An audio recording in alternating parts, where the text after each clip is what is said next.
Just over a tenth. That's the gap between Charles Leclerc's Ferrari and the pole position time for the Miami Grand Prix, once again claimed by Max Verstappen, marking his 38th career pole, the 6th in as many races in the current Formula One season, and the 7th consecutive one considering last year's achievement in the final race of 2023 in Abu Dhabi.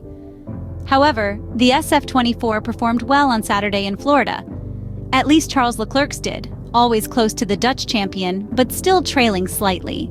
The 3.4-second gap in the sprint race held in the American morning indicated that the pace slightly favored the RB20, but Ferrari has built an excellent weekend so far, and the only missing piece in the overall picture at the moment is certainly Carlos Sainz, at least before the Parc Ferme reopens after Saturday's race.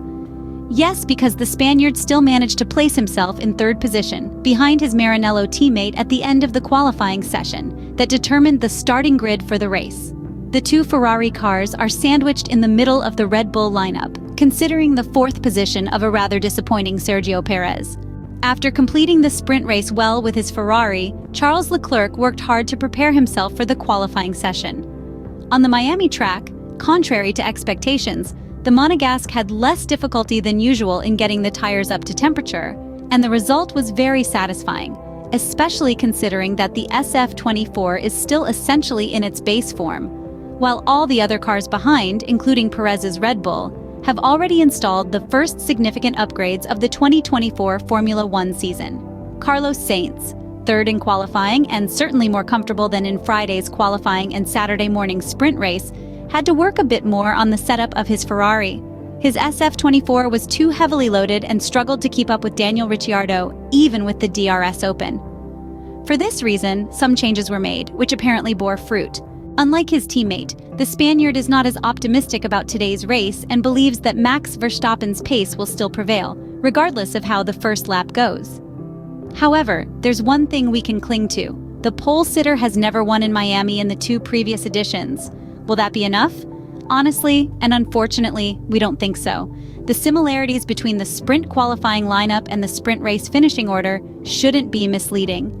Obviously, the Miami circuit doesn't facilitate overtaking, often resulting in a series of DRS trains where the speed differential between the various cars is practically nil. However, the difference between the sprint and today's race will be evident mainly in terms of strategies, considering the difference in fuel load they carry. Essentially, besides the unfavorable track layout for overtaking, two factors played a role in maintaining the same starting positions among the top 6 cars in the sprint. The first concerns the tire degradation being null due to the reduced amount of fuel loaded to cover 19 laps. The second is caution, meaning the drivers need not to jeopardize the integrity of the car, risking not being able to compete in the subsequent qualifying for today's race. Ferrari showed a clear limitation in the Formula One sprint at the Miami International Autodrome in Florida. We are referring to the lack of top speed compared to the RB20. Red Bull was facilitated in defense thanks to very good speed qualities. The Reds didn't have a big pace difference with RB20 number 1, and for that reason, overtaking on the track wasn't impossible. Many suggested reflexively a change in rear load level, namely beam wing incidence, in order to lower drag and increase end-of-straight speed. An operation which was not carried out, as confirmed by Charles Leclerc on the radio to optimize lap time in the qualifying session. On Saturday, the Prancing Horse focused on optimizing the warm-up strategy of the Pirelli tire. It's crucial to activate it properly and keep it in the correct operating window throughout the lap. Often the Ferrari cars arrive at the final sector with the Pirelli tires very hot, so compound management was the most important factor for the pole position, contested between two cars that were equal on paper in terms of performance. From a handling perspective, we observed a very composed SF-24 in the first part of the Miami track, where it often proved to be the fastest. The car is well balanced and easy to drive, but above all, it manages to climb the inside curb at higher speeds, which helps shave off a few meters and therefore a fraction of a second. In this Formula One championship, Ferrari adopts a stiffer suspension system compared to the past.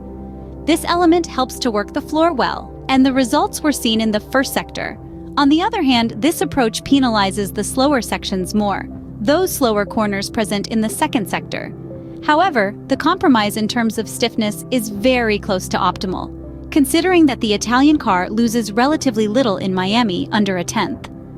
Going into detail thanks to the microsector telemetry data, we see that Ferrari and Red Bull were equivalent in navigating the first sector.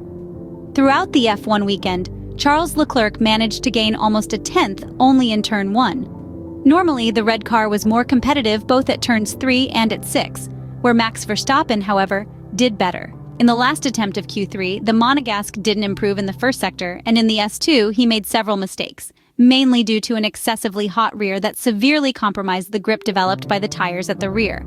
It wasn't a problem of vertical thrust, considering that in the first sector, the downforce at the rear was more than sufficient.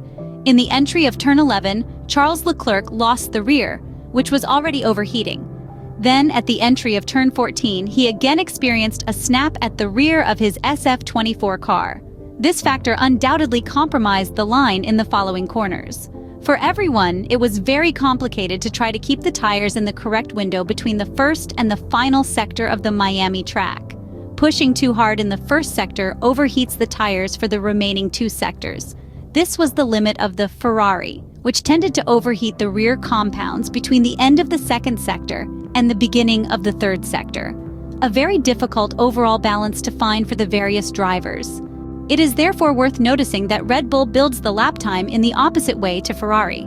Macroscopically speaking, in the first sector, Max Verstappen didn't have a good feeling with his F1 car and couldn't always cut the curbs like the red one. They carry less load compared to the SF-24. The rear was lighter and gave less confidence to Max Verstappen. Furthermore, the Austrian team thought in terms of tire usage.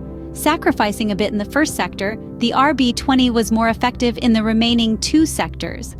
Max Verstappen did a masterpiece in Q3, matching Charles Leclerc in S1. In the second sector, the Red Bull RB20 car was very strong throughout the Miami Formula One weekend, with an unbeatable approach in turn 16, where it manages to grip better. Plenty of rear grip available to put all the horsepower of the power unit to the ground. Overall, Red Bull put away a good haul already on the long straights, dominating with the drag reduction system open, as also noted from the microsector data. In the first long straight, the RB20 gains almost 2/10 on Ferrari, while in the second, it gains just under a tenth of a second. Finally, McLaren tried to use the medium tires in Q3, as on Friday, they could have taken pole with Lando Norris's time in Q2. The tactic, also copied by Mercedes, did not pay off for both Formula One teams. A peculiar choice, because switching from the red to the medium removes feeling and confidence from the driver. This also considering that the 2 tires are different in terms of use and activation. In such a challenging scenario regarding the temperature management, mounting the medium meant having a few extra degrees to hit the correct operating window. As mentioned, this aspect did not help.